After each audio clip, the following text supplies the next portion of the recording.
29শে ফেব্রুয়ারি 2024-এর পর আপনারা আর Paytm application ব্যবহার করতে পারবেন না। এখানে কিন্তু অনেকগুলি পরিষেবা বন্ধ হয়ে যাচ্ছে। তো কি পরিষেবা বন্ধ হচ্ছে আজকের এই ভিডিওটিতে সম্পূর্ণ আমি আপনাদেরকে দেখাবো। আপনারা ভিডিওটি স্কিপ না করে সম্পূর্ণ দেখবেন। চ্যানেলে নতুন হলে সাবস্ক্রাইব করে আমাদের সাথে থাকবেন। চলুন তাহলে দেখে নেওয়া যাক 29শে ফেব্রুয়ারির পর পেটিএমে কি পরিবর্তন হচ্ছে। পেটিএম অ্যাপ্লিকেশন চালু থাকছে না বন্ধ হয়ে যাচ্ছে। আপনারা যারা পেটিএম অ্যাপ্লিকেশন ব্যবহার করছেন তাদের জন্য কিন্তু একটা খারাপ খবর। আপনি যখন আপনার পেটিএম অ্যাপ্লিকেশন ওপেন করবেন তখন কিন্তু আপনি উপরেই দেখতে পাবেন your Paytm app is working and will keep working as usual beyond February 29, 2024। তো এখানে নির্দেশিকায় কি বলা হয়েছে আমি আপনাদের সম্পূর্ণটাই কিন্তু দেখাবো। তো এখানে আপনি যখন ক্লিক করবেন তখন আপনি দেখতে পাবেন। তো আপনার মনে প্রশ্ন থাকতেই পারে যে আমার পেটিএম পেমেন্টস ব্যাঙ্ক অ্যাকাউন্টের কি হবে। তো ভারতীয় রিজার্ভ ব্যাঙ্ক 29শে ফেব্রুয়ারি 2024-এর পরে পেটিএম পেমেন্টস ব্যাঙ্ক অ্যাকাউন্টকে নতুন আমানত গ্রহণ বা ক্রেডিট লেনদেনের অনুমতি দেওয়া থেকে সীমাবদ্ধ করে একটা নির্দেশ জারি করেছে। অনুগ্রহ করে মনে রাখবেন যে আপনি 29শে ফেব্রুয়ারি 2024-এর পরে আপনার পেটিএম পেমেন্টস ব্যাঙ্ক অ্যাকাউন্টকে টাকা জমা বা যোগ করতে পারবেন না।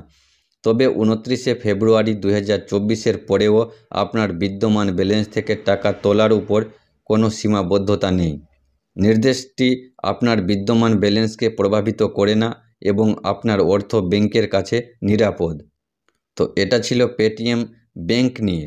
তারপর ওয়ালেট নিয়ে কি বলেছে এটাও আমরা দেখব। তো আপনার মনে প্রশ্ন থাকতেই পারে আপনার ওয়ালেটে যদি টাকা থাকে তাহলে সেই টাকাটা আপনি ব্যবহার করতে পারবেন কি না। তো হ্যাঁ, আপনি পেটিএম পেমেন্টস ব্যাঙ্ক ওয়ালেট পরিষেবাগুলি ব্যবহার করা চালিয়ে যেতে পারেন। অনুগ্রহ করে মনে রাখবেন যে আপনি 29শে ফেব্রুয়ারি 2024-এর পরে আপনার পেটিএম পেমেন্টস ব্যাঙ্ক ওয়ালেটে টাকা যোগ করতে পারবেন না। তবে 29শে ফেব্রুয়ারি 2024-এর পরেও আপনার ওয়ালেট থেকে বিদ্যমান ব্যালেন্স ব্যবহারের উপর কোনো বিধিনিষেধ নেই। তো আপনার পেটিএম পেমেন্টস ব্যাঙ্ক ওয়ালেটে যদি টাকা থাকে সেটাও কিন্তু আপনি 29শে ফেব্রুয়ারির পরেও আপনি ব্যবহার করতে পারবেন। তবে আপনারা আর ওয়ালেটে টাকা যোগ করতে পারবেন না। যে টাকাটা আপনার ওয়ালেটে থাকবে সেটা আপনি খরচ করতে পারবেন। তারপর রিচার্জ নিয়ে কি বলেছে এটাও আমরা দেখব। আপনি সব সময়ের মতো আপনার সমস্ত বিল পেমেন্ট এবং রিচার্জের জন্য পেটিএম অ্যাপ ব্যবহার করা চালিয়ে যেতে পারেন।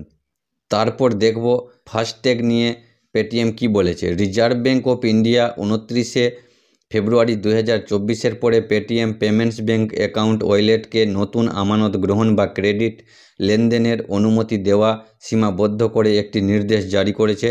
পেটিএম পেমেন্টস ব্যাঙ্কের জারি করা ফাস্ট্যাগ আপনার লিঙ্ক করা পেটিএম পেমেন্টস ব্যাঙ্ক ওয়ালেটে উপলব্ধ ব্যালেন্সের ভিত্তিতে 29শে ফেব্রুয়ারি 2024-এর পরেও নিরবচ্ছিন্নভাবে কাজ করতে থাকবে। যাই হোক, আপনার 29শে ফেব্রুয়ারি 2024-এর পরে আপনার ওয়ালেটে টাকা যোগ করতে পারবেন না। মানে আপনি কিন্তু ফাস্ট্যাগেও আপনার টাকা আর যোগ করতে পারবেন না। এখান থেকে আপনি শুধুমাত্র রিচার্জ, বিল পেমেন্ট এগুলি করতে পারবেন। তাছাড়া আপনার যদি কোনো ক্যাশব্যাক আসে সেই ক্যাশব্যাকটা কিন্তু আপনার ওয়ালেটে যোগ হবে, আপনার ক্যাশব্যাকটা চলে আসবে এবং সেই টাকাটা আপনি কিন্তু খরচ করতেও পারবেন। কিন্তু আপনি নগদ টাকা আর ওয়ালেটে জমা করতে পারবেন না বা নতুন সেভিং অ্যাকাউন্ট খুলতে পারবেন না, বা যদি আপনার সেভিং অ্যাকাউন্ট খোলা থাকে সেটা কিন্তু আপনি আর ব্যবহার করতে পারবেন না। এই ছিল আজকের এই ভিডিওটি। তো ভিডিওটি ভালো লাগলে শেয়ার করবেন আপনার বন্ধুদের সাথে। আজকের ভিডিওটি এই পর্যন্ত।